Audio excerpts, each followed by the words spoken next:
नमस्कार, आप सभी का बहुत बहुत स्वागत है। मेरा नाम जुबिका लियाकत है और विश्व गुरु की उड़ान आज की ये मेगा और बड़ी कवरेज में भारत 24 पर आप सभी का बहुत बहुत स्वागत है। वो हम कहते हैं ना, हमारा विजन ऑफ इंडिया ये है कि जहां तक भारत वहां भारत 24, लेकिन आज भारत चांद पर जाने वाला है और इसीलिए भारत 24 की पूरी तैयारी है। इस वक्त स्टूडियो में आप खास मेहमानों का एक बड़ा पैनल देख रहे हैं, हालांकि कुछ को हमारे साथ अभी जुड़ना बाकी है, लेकिन आपका मैं तारुफ करवा देती हूँ। दीपक वोरा साहब, फॉर्मर डिप्लोमैट, इस वक्त मेरे साथ यहाँ पर मौजूद है। बहुत बहुत स्वागत है दीपक जी आपका। रोविंदर सचदेव हमारे साथ जुड़े हुए हैं, जो कि फॉरेन एक्सपर्ट है। अब आप ये कहेंगे कि ये जो मेहमानों को बुलाया है विश्व गुरु की उड़ान में, उसमें रोविंदर जी और दीपक वोरा क्यों खास तौर पर बुलाए गए हैं? वो इसलिए क्योंकि विश्व गुरु की उड़ान दो अलग अलग जगह पर आपको स्क्रीन पर नजर आ रहा होगा।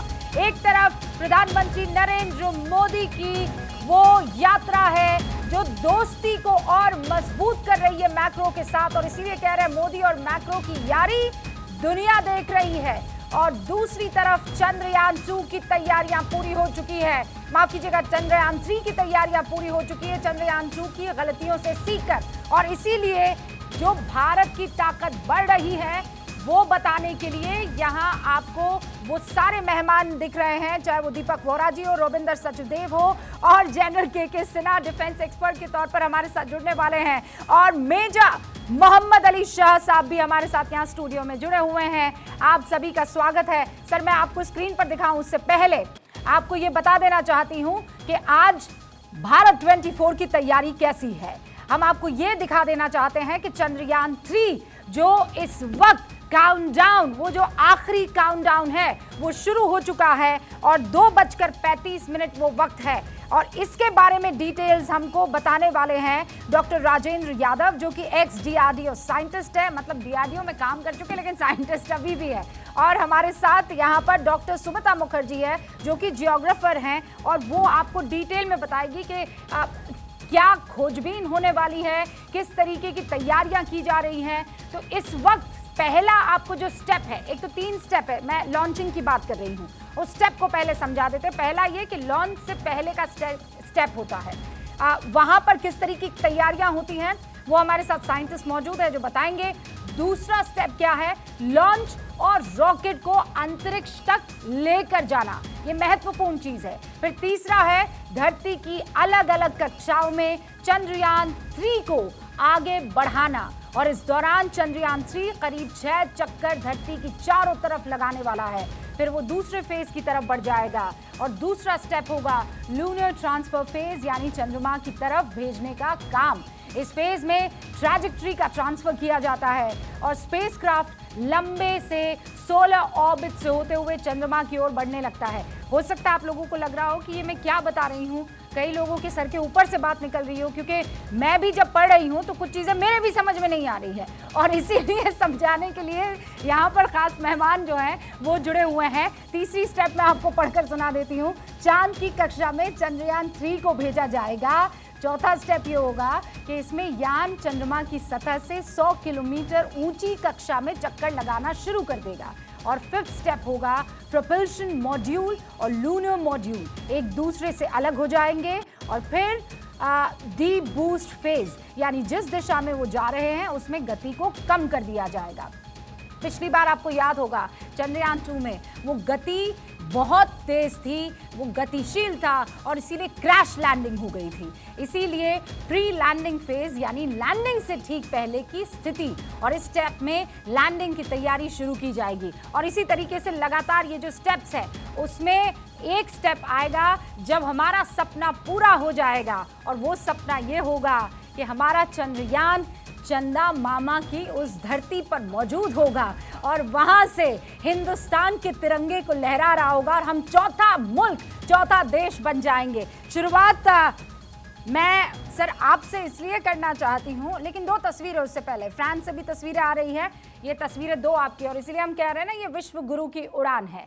फ्रांस में भी तैयारियां पूरी हो चुकी है। प्रधानमंत्री नरेंद्र मोदी वहां अपने दोस्त मैक्रो के साथ हिंदुस्तान की ताकत बढ़ा रहे हैं। कल जो उन्होंने अखबार को इंटरव्यू दिया था उसमें उन्होंने कहा था कि देखिए हम दक्षिणी दुनिया के लिए सबसे महत्वपूर्ण मुल्कों में से एक है। समझ जाना चाहिए कि अब ये वो मुल्क है जिनके बगैर दुनिया आगे नहीं बढ़ सकती है।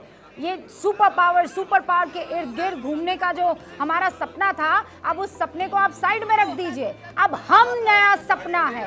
हिंदुस्तान जो है वो स्प्रिंग बोर्ड है दक्षिण के मुल्कों का, और अब इन मुल्कों को आगे बढ़ाने के लिए हिंदुस्तान तैयारी के साथ आगे बढ़ता हुआ नजर आ रहा है। ये तस्वीर आपके सामने, और दूसरी है चंद्रयान 3 की। और जब मैं ये कह रही हूं तो जिसे कहते हैं ना रोंगटे खड़े हो जाना, ऐसे ही 140 करोड़ की आबादी इसी सपने के साथ कि आज इंशाअल्लाह वो वक्त आएगा जब हम कहेंगे कर दिखाया।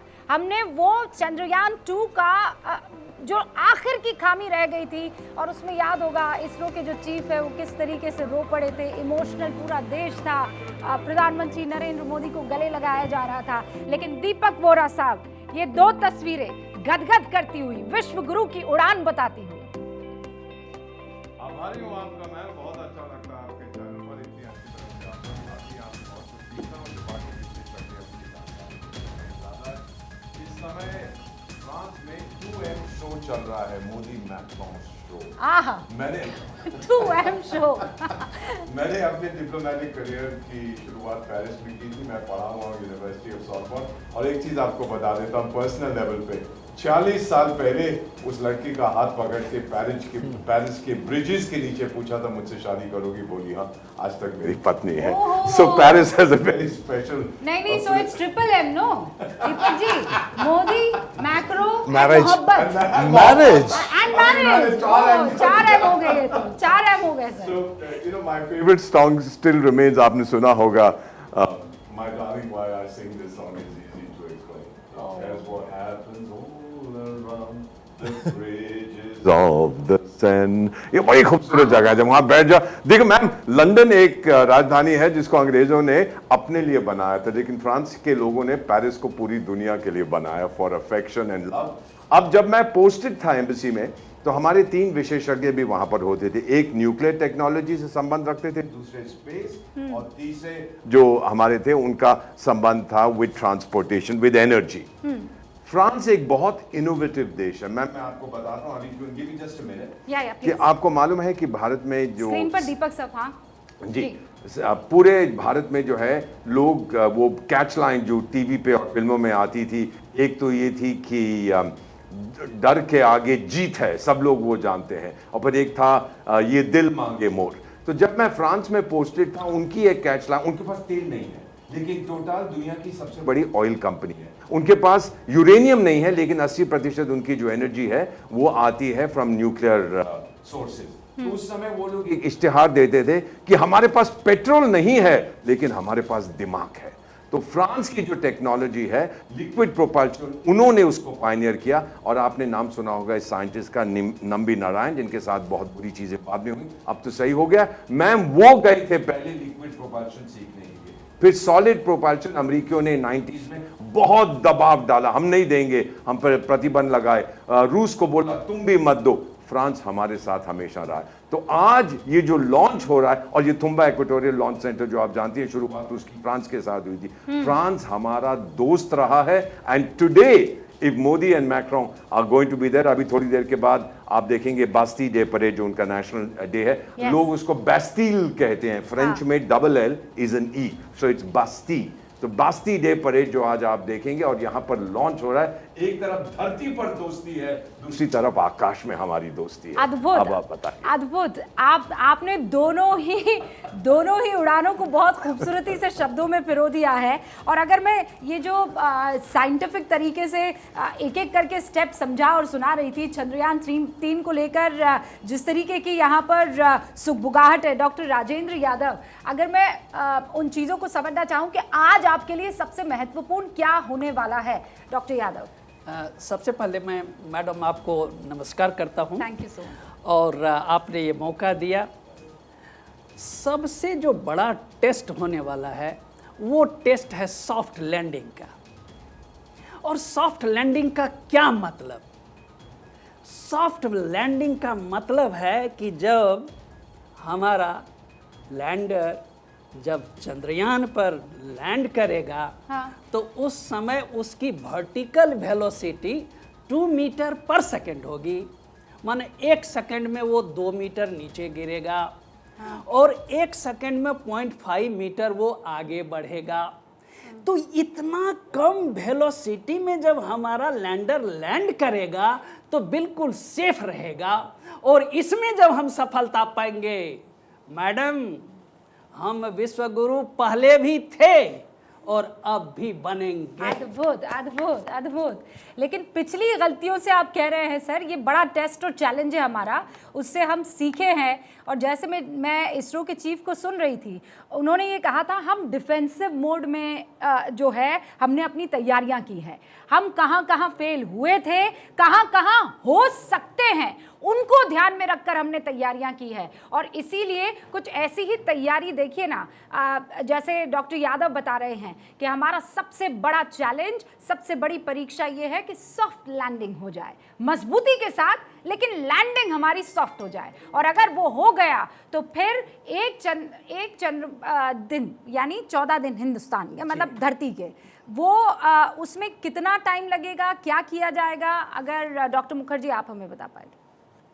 देखिए, सबसे पहले हमारा ये जो पिछली गलतियां हुई थी उससे हम लोग चंद्रयान 2 से सीखे। हाँ। अब हमारा ये जो लैंडर हमारा लैंड करेगा, इसके बाद हमें 14 दिन की ज़रूरत होगी, जबकि ये 14 दिन में ये लैंड कर जाएगा। हाँ। आज तो उड़ान ही भरेगा, उसके बाद 14 दिनों में ये लैंड करेगा। हाँ, और मतलब मैं रोवर बस उसमें से दर्शकों को निकल बता दूं कि जाएगा। 23 या 24 अगस्त वो तारीख है जब वो लैंड करेगा, यानी इट विल टेक 14 दिन। 14 दिन। और ये 14 दिन नहीं, 14 दिन वहां पर है।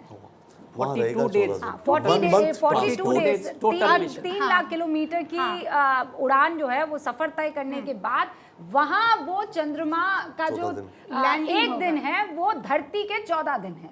उसका वीजा सिर्फ 14 दिन के लिए है। उसने जो काम करना है। रविंद्र सचदेवा जी, आप उड़ान जो हिंदुस्तान की यहाँ बास्टी डे परेड के मौके पर मोदी और मैक्रो की दोस्ती के तौर पर देख रहे हैं, उसे कितना महत्वपूर्ण मानते हैं, स्पेशली जब रफाल एम को लेकर हमारी अब ये दोस्ती और आगे बढ़ने वाली है? Thank you Rubika ji, a pleasure आपके साथ और एमिनेंट पैनल। नो, डेफिनेटली ये से बहुत अहम है। देखिए, आज का युग बदल गया है। कोविड के बाद और यूक्रेन के बाद इस समय दुनिया के सारे देश नई शुरुआत कर रहे हैं, नई पार्टनरशिप्स बना रहे हैं और अपने इंटरेस्ट को कैलकुलेट कर रहे हैं। उसमें हम फॉर्चुनेट हैं, ब्लेस्ड हैं कि भारत इस समय इकॉनमी वाइज, पॉपुलेशन वाइज और विचारों के साथ भी हम दुनिया में स्ट्रांगली अब पार्टिसिपेट कर रहे हैं। और ऐसे में बड़े बड़े जो देश पहले थे और अभी भी हैं, अमेरिका जैसे, फ्रांस जैसे, इनको भारत की पार्टनरशिप की बहुत अहम ज़रूरत है, बिजनेस और इकोनॉमी के लिए भी, एज वेल एज जियोपॉलिटिक्स और दुनिया का आर्किटेक्चर जो बन रहा है उसके लिए। आई कम बॉटम नाउ। अमेरिका से जैसे अभी गए मोदी जी, बाइडन, देखिए एक चीज़ और हो रही है, प्राइवेट डिनर बाइडन के साथ एंड देन मल्टीपल थिंग्स। यहाँ भी मैक्रॉन के साथ private dinner and then other things. तो एक आप ट्रेंड अब देखेंगे कि आने वाले वक्त में मोदी जी का जहाँ भी फॉरेन दौरा होगा वहाँ बहुत बड़ा चांस है कि प्राइवेट डिनर हर एक लीडर से होगा। ये अहम होता है क्योंकि इस लेवल पर आप प्राइवेट डील्स बड़े बड़े देशों की आइडियाज़ बना सकते हैं। नाउ फ्रांस के साथ देखिए, बाय द वे, हमने पिछले 2 साल में फ्रांस से करीब $100 बिलियन का सामान खरीदा है या खरीदने जा रहे हैं। इंडिगो ने 50 बिलियन एयरबस को, एयर इंडिया ने करीब 30 बिलियन एयरबस को, हमारे पिछले 36 राफेल जितने भी 10-1 बिलियन के थे मानो, ये वाले 5 $95 बिलियन। अब हमारी कैपेसिटी है खरीदने की। फ्रांस हमसे क्यों इतना निकट आना चाह रहा है कि बहुत बड़ा रीजन, हम इतना बड़ा बिजनेस दे रहे हैं फ्रांस को। ठीक है, हमें भी और हमारी भी ज़रूरत है, that is one. Second, France को ना ये जो इंडो पैसिफिक रीजन है, एक्चुअली फ्रांस अपने को तो यहाँ का चौधरी समझता है, अमेरिका से भी ज़्यादा। ये जो पूरे पैसिफिक ओशन और इंडियन ओशन है, यहाँ पे अमेरिका की जो जमीन आइलैंड्स हैं गुआम वगैरह मिला के मात्र 2000 स्क्वायर किलोमीटर के हैं।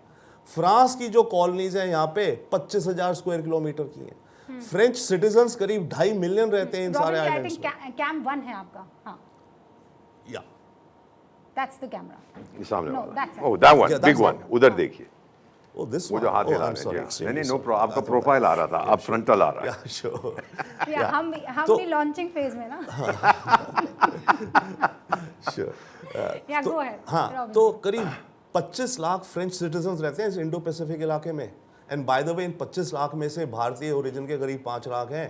हम कहते हैं फ्रांस में डायस्पोरा कितना है, नंबर सब कह रहे हैं 1 लाख, 1.5 लाख, 2 लाख है, जो भी वो 2 लाख तो फ्रांस में वहां पर है, 5 लाख यहाँ है। तो total Indian diaspora by the way France में करीब 7 लाख का है। तो फ्रांस इस इलाके में अपना रोल चाहता है। ओके, अपने को फ्रांस सुपर पावर समझता है, एक अलग विचार रखता है फ्रांस। द फ्रेंच रेवोल्यूशन हो, जैसे एम्बेसडर वोरा उनकी पूरी पोजीशनिंग बता रहे थे, राइट। तो और ऑकस जो डील हुई थी ऑस्ट्रेलिया यूके की हो गई, जिसमें फ्रांस को निकाल दिया। फ्रांस बहुत दुखी था अमेरिका से कि भाई मेरा तो यहाँ रोल बनता है, मेरे आइलैंड्स हैं, मेरे लोग हैं, मेरे पास ज्यादा मैं जमीन तो है यहाँ का चौधरी हूँ जो आपने और आप मुझे निकाल रहे हो। नहीं, तो पर एक वोरा साहब कह रहे हैं नहीं, इसमें कुछ अंतर है। इसमें थोड़ा सा मैं कहना चाहता हूँ, रविंद्र सचदेव साहब की बहुत इज्जत करता हूँ, ये फ्रेंच कॉलोनीज नहीं है सर।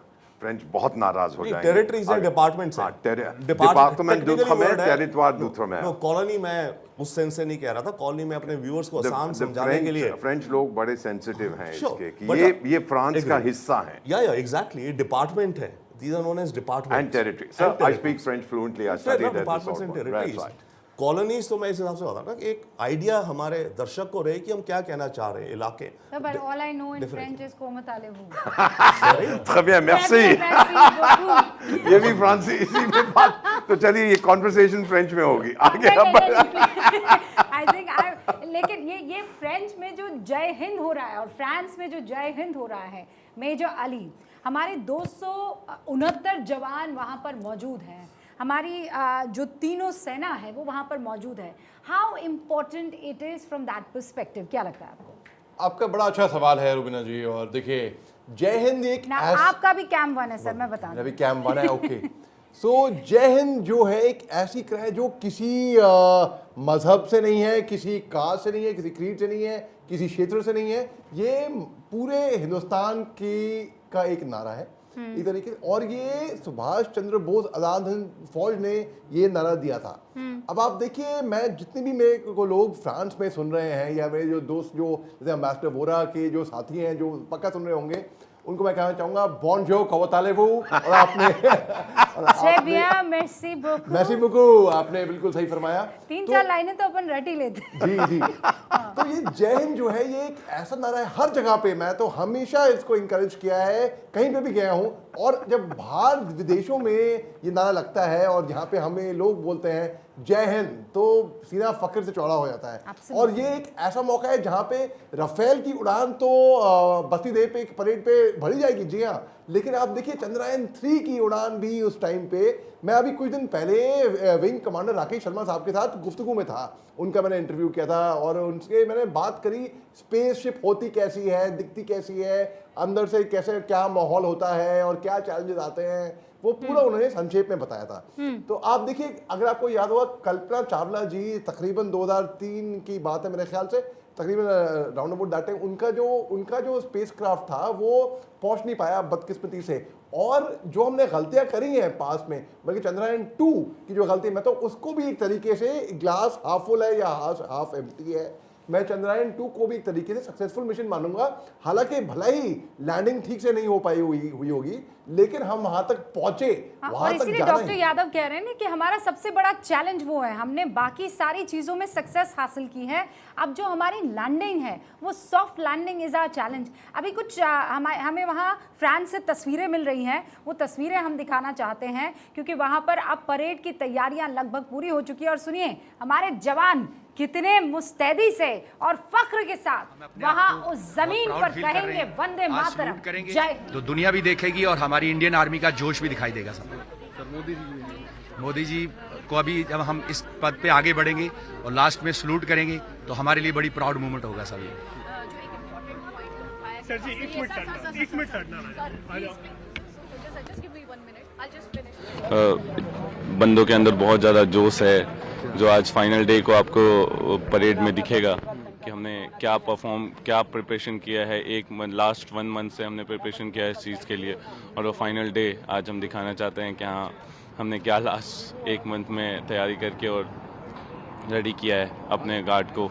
आज पीएम रहेंगे, पीएम के सामने वैसे तो दिल्ली में होती है परेड, लेकिन आज विदेशी कंट्री में पीएम अपने पीएम के सामने परेड करना कितना फीलिंग वेरी प्राउड अपने पीएम को देख के कि मेरे पीएम हमारा कंटिजेंट इतने मेन परेड इनका फ्रांस का उसमें हम इसमें पार्ट ले रहे हैं। We are feeling very proud. Your name and designation? I am Ranveer, leading law steward Ranveer from Indian Navy. I am a part of training. लक्षित त्यागी ME2. लक्षित त्यागी, यस सर। सर डेजिग्नेशन क्या है? ME2.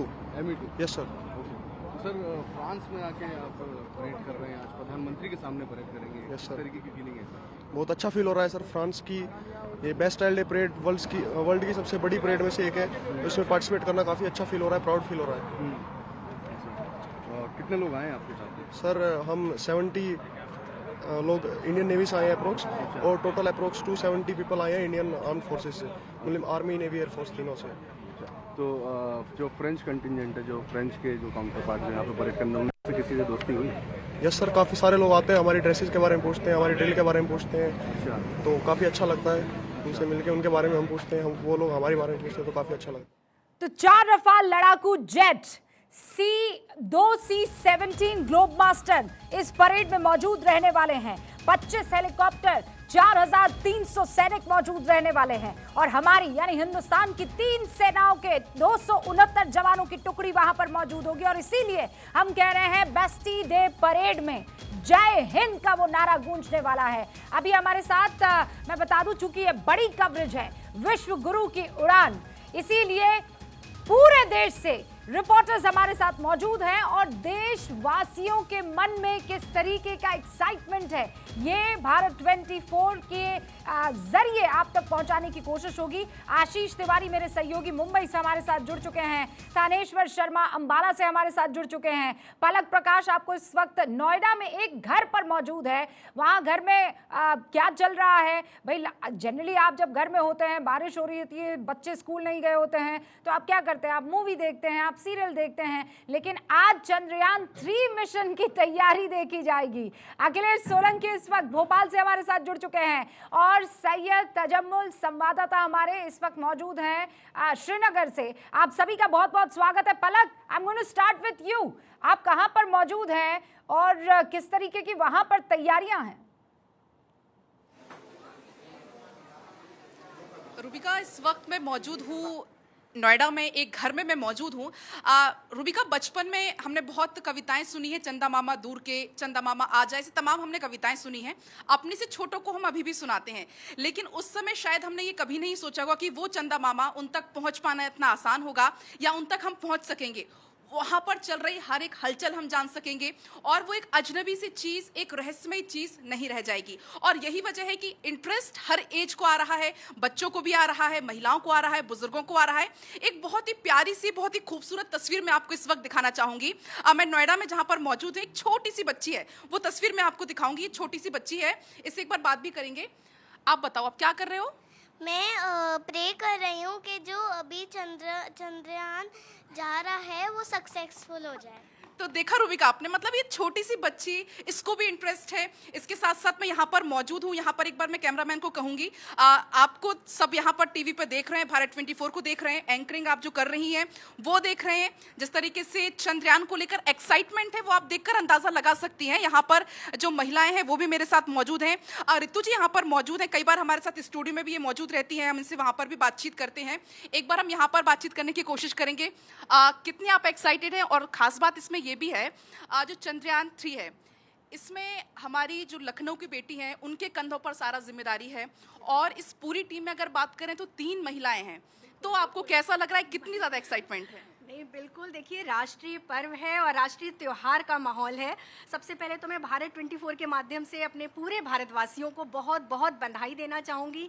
चंद्रमा मन सो जाता, चंद्रमा मन का कारक है और सभी का मन बहुत ज़्यादा उत्साहित है, प्रसन्न है कितने सालों बाद। और हम ये प्रयास कर रहे हैं, ईश्वर से प्रार्थना है मेरी कि ये चंद्रयान 3 सफल हो और सफलतापूर्वक अपनी पूरी लैंडिंग कर पाए। और देखिए आज का मुहूर्त भी कितना अच्छा है। एक एस्ट्रोलॉजर हूँ तो मुहूर्त और तिथि वार दिन रोहिणी नक्षत्र है जो कि चंद्रमा का नक्षत्र है, और साथ ही साथ 2:35 का जो टाइम फिक्स हुआ है वो भी बहुत ही शुभ है। आज का दिन श्रावण मास का पावन पुनीत महीना चल रहा है, भगवान शिव की आराधना का पर्व है। और मैं प्रेयर करूंगी भगवान शिव से, महादेव जी से कि श्रावण मास में जो हमारे देश की तरफ से ये प्यारी चीज पलक पता है कैसे है कि और हर भी हमारे खुशी साथ में यहाँ हम भी पर- खुश जी, होते जी। हैं और हर जीत में हमारी जीत होती है। 2:35 का ये जो वक्त है, ये मुकर्रर जो किया गया उसमें भी शुभ मुहूर्त जो है वो देख लिया गया है। ये हिंदुस्तान की खूबसूरती है। देखिए मेरे सारे सहयोगी इस वक्त आपको नजर आ रहे हैं, आशीष, अखिलेश, हमारे साथ तजम्मुल, स्थानेश्वर, सब जुड़े हुए हैं। मैं आप सबका रुख करूंगी, जब लौटेंगे तब विश्व गुरु की उड़ान को और पर और पंख लगाने की कोशिश होगी। आप देखते रहिए भारत 24। आपको ये बता देना चाहती हूँ कि सारे मेहमानों का आने का सिलसिला यहाँ पर जारी है, क्योंकि आज त्योहार का माहौल है, जश्न का माहौल है, क्योंकि आज हिंदुस्तान बड़े फख्र और गौरव के साथ 2 अलग अलग हमारी जीत की, बुलंदी की, मजबूती की तस्वीरें देख रहा है। एक तरफ फ्रांस में प्रधानमंत्री नरेंद्र मोदी मौजूद है, बास्टी डे परेड अब से कुछ ही देर में शुरू होने वाली है, और दूसरी तरफ चंद्रयान 3 वो मिशन जिसके लिए 140 करोड़ भारतीय हाथ उठाकर दुआ कर रहे हैं। छोटे छोटे बच्चे भगवान के आगे प्रार्थना कर रहे हैं कि प्रभु जी, भगवान जी, चंदा मामा तक हमारे चंद्रयान 3 को पहुंचा दीजिएगा। सारे खास मेहमान हमारे साथ यहाँ बने हैं और इसीलिए तैयारी, जैसा मैं कह रही हूँ, पूरी है हमारी। एक तरफ हिंदुस्तान और फ्रांस की दोस्ती से कैसे दबदबा हिंदुस्तान का बढ़ेगा ये बताने के लिए, और दूसरी तरफ चंद्रयान 3 मिशन को लेकर किस तरीके की तैयारियां हैं और हमें कहां खबरदार रहने की जरूरत है बताने के लिए सारे लोग हमारे साथ स्टूडियो में मौजूद हैं। और रविंदर सचदेवा जी, मैं शुरुआत आपसे अब इसलिए करना चाहती हूं क्योंकि किसी भी वक्त अब बास्टी डे परेड शुरू होने वाली है, लेकिन इससे जैसा आप कह रहे थे कि भाई फ्रांस और हिंदुस्तान का आपस में वैसे भी बड़ा strong give and take relationship रहा है, लेकिन बाकी दुनिया में इस दोस्ती को कैसे देखा जा रहा है? देखिए, इस समय इंडिया की जो भी पार्टनरशिप्स हो रही हैं, बाकी दुनिया ये देख रही है कि इंडिया के साथ स्ट्रेटेजिक पार्टनरशिप का क्या फ़ायदा हो रहा है। इस फ्रांस दौरे में एक चीज़ हो रही है और जो अमेरिका में भी हुई वो रिपीट हो रही है, यानी कि डिफेंस के क्षेत्र में इंजन। अभी जो हम रफेल ले रहे हैं 36, इसका जो इंजन है वो एक साफरान कंपनी बनाती है। हाँ। ये जो डील होगी इसमें है कि साफरान का इंजन की टेक्नोलॉजी पूरी, ऑलमोस्ट पूरी, चाहे 100% नहीं, 90 या समथिंग, भारत में ट्रांसफ़र होगी। यहाँ पे उसका प्रोडक्शन होगा और फिर आगे चल के और रिसर्च होकर उस इंजन को और बेहतर बनाया जाएगा और वो इंजन लगेंगे रफेल में। इसका मतलब रविंदर जी, क्योंकि बहुत से ऐसे विरोधी हैं, और दीपक जी इसमें मैं आपका भी इनपुट चाहूंगी, बहुत से ऐसे विरोधी हैं जिनका ये कहना है कि होगा कुछ नहीं, तकनीक तो उनकी रहेगी, वो आपको कुछ नहीं बताने वाले, आप सिर्फ जो स्क्रू कसेंगे और कुछ नहीं होगा। मेहनत आपसे कराएंगे, लेकिन क्या है उसका असल फॉर्मूला नहीं बताएंगे। देखिए, एक जेट इंजन में करीब 4000 से 5000 पुर्जे होते हैं, अगर हम पुर्जे सोचे, कंपोनेंट्स, राइट? हाँ, वही तो कह रहे हैं कि वो पुर्जे फिट करेंगे। नहीं नहीं नहीं नहीं नहीं, ये बात है कि इन पुर्जों का डिजाइन, टेक्नोलॉजी भारत को दिया जाएगा और वो यहाँ मैन्युफैक्चर होंगे। अब बात अलग है कि पूरे 5000 अगर पुर्जे पूरे 5000 का नहीं देंगे, कुछ वो अपने पास 5-10% रख लेंगे। जी इंजन वाले थोड़े ज़्यादा रख रहे हैं, मतलब हमें वो टीओटी करीब 80% की दे रहे हैं शायद, जनरल इलेक्ट्रिक वाले। साफरान से शायद हमारा चल रहा है कि अब हमें 90%, 95 या 100% पूरा का पूरा देंगे। तो 80 से 90% तो हमें टेक्नोलॉजी मिल रही है जिसको हम यहाँ मैन्युफैक्चर करेंगे और हमारा इंडस्ट्रियल बेस बढ़ेगा। दुनिया ये देख रही है कि भारत का मिलिट्री मैन्युफैक्चरिंग बेस बढ़ेगा। एक बहुत अहम चीज़ और मैं कह रहा हूँ, अमेरिका ने भी हमें जी का इंजन क्यों दे रहे हैं? अमेरिका को इस समय एक डिफेंस फैक्ट्री की जरूरत है। अमेरिका के अपने वेपन्स खत्म हो रहे हैं यूक्रेन वॉर में, नेटो देशों के खत्म हो रहे हैं, ताइवान को चाहिए, अमेरिका को खुद चाहिए चाइना से लड़ने के लिए। अमेरिका के जो स्टिंगर मिसाइल्स का 5000 का इन्वेंटोरी था और उन्होंने फैक्ट्री बंद कर दी थी, अब वो 2000 पे आ गए। उन्हें 3000 स्टिंगर बनाने 5 3 साल लगेंगे उन्हें। तो अमेरिका के लिए बहुत बड़ा प्रेशर है, दर्द है, तभी अमेरिका हमको टेक्नोलॉजी दे रहा है और रियल दे रहा है, क्योंकि हम मैन्युफैक्चर करेंगे प्लस वो हमसे वापस लेंगे। तो ये ट्रेंड है इस समय फ्रांस के साथ भी, अमेरिका के साथ भी। वेस्ट को वेपन्स की एक प्रोडक्शन फैक्ट्री चाहिए। और ये बात तो सच है ना रुविंदर जी, दीपक जी, कि एक टाइम पर दादागिरी होती थी कि हमसे फॉर्मूले की तो सोचना भी मत और किसी और से खरीदना भी मत। आप कह रही हैं बिल्कुल सही है। अभी आपने जिक्र किया था कि फ्रांस के लोग जय हिंद करके हमारा जो है हमारी इज्जत दे रहे हैं। अब आपको कहना है उनके लिए वीव ला फ्रांस, फ्रांस जिंदाबाद। जब आप वो बोलेंगे तो वो लोग बड़े खुश हो जाएंगे वो सुनकर। वीव ला फ्रांस, हाँ, फ्रांस जिंदाबाद, फ्रांस जिंदाबाद। जब तो वो वहां जय हिंद कह रहे हैं तो हमें भी कहने ये में कहना दिक्कत नहीं होनी चाहिए। वो सनी देओल ने कहा था सर। मेरी बुद्धि बहुत सीमित है, तो मैं ये समझता नहीं, मुझे समझ नहीं आता कि 80% है, 82% 88%, मुझे समझ नहीं आता। ये थिंक टैंक वाले कहते हैं। अगर मैं आपको एक मोबाइल फ़ोन दे देता हूं और उसका माइक्रोचिप अपने पास रखता हूं, आपको नहीं देता, तो वो कितने % टेक्नोलॉजी दी है मैंने, ये मुझे कभी समझ नहीं आता। मेरी बुद्धि बहुत सीमित है।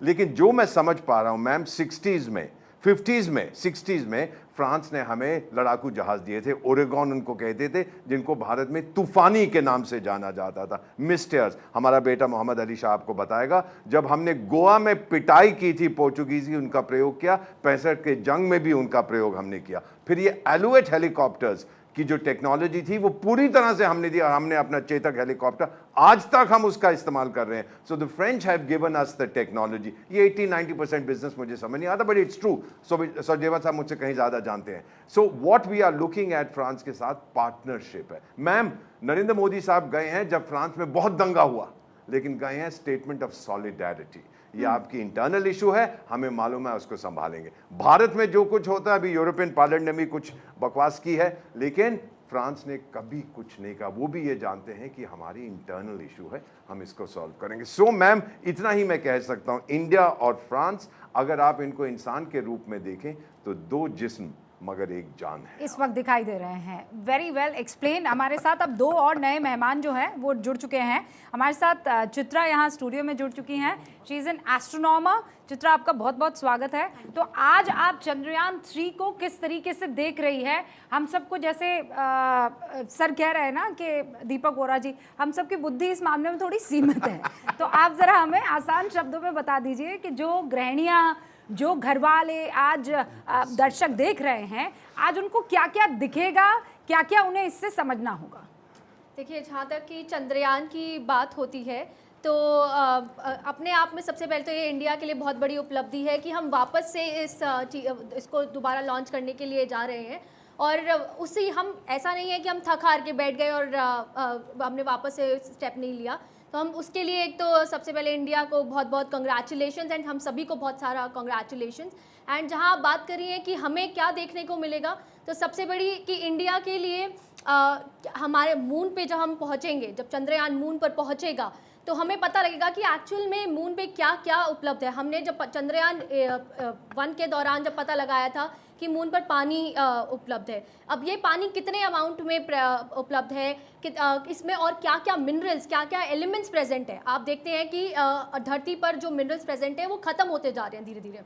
अब नया चीज़ आती है कि क्या ये चीज़ें और किसी प्लैनेट पर भी प्रेजेंट है, या और किसी एस्ट्रॉइड पर या मून पर प्रेजेंट है। चित्रा जी, मेरी माँ अब इस दुनिया में नहीं है, लेकिन अगर वो होती तो कहती कैसी बातें कर रही हो चित्रा, पहले धरती को हम लोगों ने लूट लिया, अब चंदा मामा के पास जाएंगे लूटने के लिए। जी, इसको इस तरीके से अगर समझा जाए, पॉजिटिव वे में देखा जाए, तो हम लूटने की बात नहीं कर रहे हैं यहाँ पर। इनको पढ़ने की बात हो रही है, हमारे एग्जिस्टेंस की बात हो रही है। अगर आप देखें तो मून जो है वो अभी तक किसी ने भी उतने अच्छे तरीके से स्टडी नहीं किया है। आप जानती हैं, यूएस सबसे पहले पहुंचा था, वहाँ से कुछ मटेरियल उन्होंने कलेक्ट किया, लेकिन कभी भी वो अपनी स्टडी ऐसे डिस्क्लोज नहीं करते हैं। तो इंडिया के लिए ये एक तरीके से अचीवमेंट होगी कि हम अपने फर्दर मिशंस, जब हमारे मार्स पर जाएंगे या किसी और प्लैनेट पर जाएंगे, तो हमारे लिए वो एक तरीके से एक वो कह सकते हैं आप उसको ट्रांसपोर्ट सिस्टम बन सकता है। ठीक है, कि हमारे लिए एक न्यू टेक्नोलॉजी डेवलप हो सकती है, किस तरीके और इजीली जितना टाइम अभी हम लगाते हैं अलग प्लैनेट्स पे जाने के लिए, मजबूत उपग्रह को और डिटेल में समझने के लिए चंद्रयान 3 को जो है वो इस्तेमाल करने वाले हैं। लेकिन जब आपसे मैं बात कर रही थी तब धीरज श्रीवास्तव जी साइंटिस्ट हमारे साथ जुड़ चुके हैं।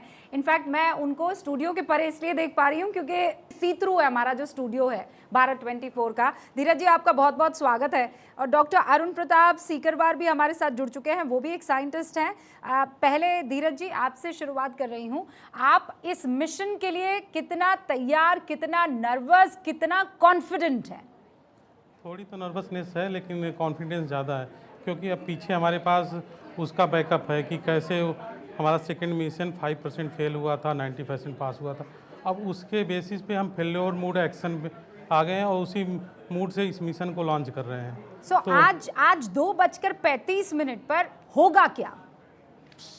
आज तो बस केवल लॉन्च होगा और उस अर्थ के ऑर्बिट में सेट किया जाएगा। फिर उसके बाद वो जर्नी करते हुए 23 अगस्त को वो मून पे जो उसको लैंड किया जाएगा। तो आज बहुत महत्वपूर्ण दिन है, आज लॉन्चिंग होने वाली है। डॉक्टर अरुण प्रताप सीकरवार भी हमारे साथ जुड़ चुके हैं और वो जूम से हमारे साथ जुड़े हैं। डॉक्टर अरुण, आप ज्यादा कॉन्फिडेंट हैं कि नर्वस ज्यादा हैं?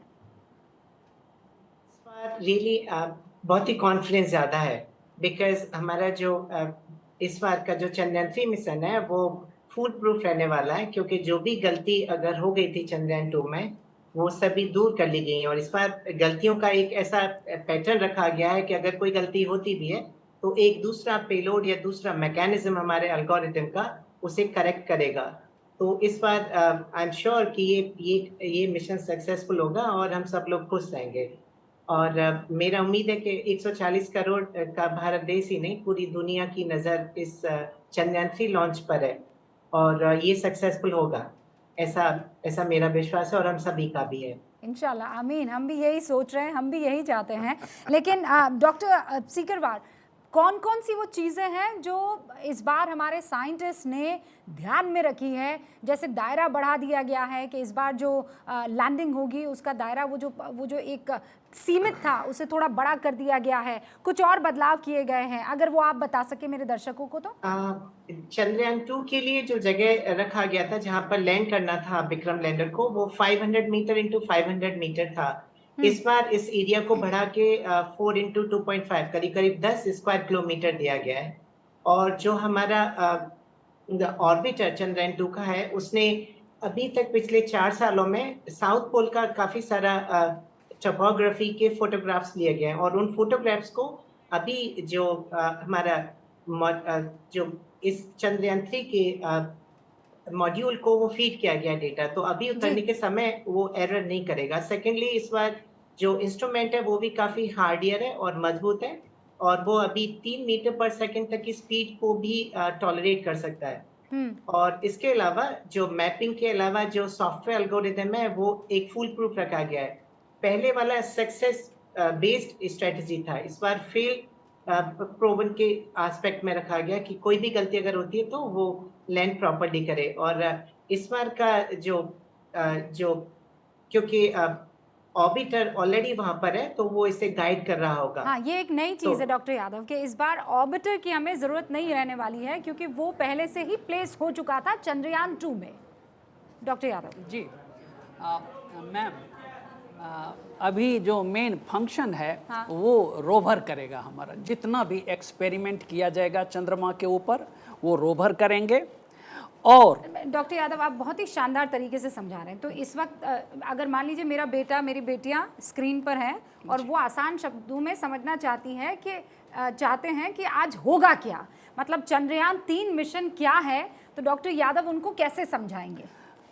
मेरा जो समझाने का एक ही मकसद होगा कि हमारे दर्शक इस चीज़ को जान ले कि आज अगर हम सॉफ्ट लैंडिंग में सफल हो गए तो हमारा जो अगला मिशन है इंटरप्लानेटरी, मन दूसरे प्लानेट को एक्सेस करने का, दूसरे प्लानेट पर खोज करने का, और उससे भी जो बड़ा ऑब्जेक्टिव है वो ये है कि हम दूसरे प्लानेट पर जीव का पता लगा सकें, लाइफ का पता लगा सकें। और लोग जो कहते हैं कि सिर्फ पानी मिल जाने से जीव का पता लग जाएगा, ऐसी बात नहीं है मैडम। हाँ। इसलिए नहीं है कि मान लीजिए धरती पर पानी है, अगर ओजोन लेयर ना रहे तो क्या धरती पर जीव रहेंगे?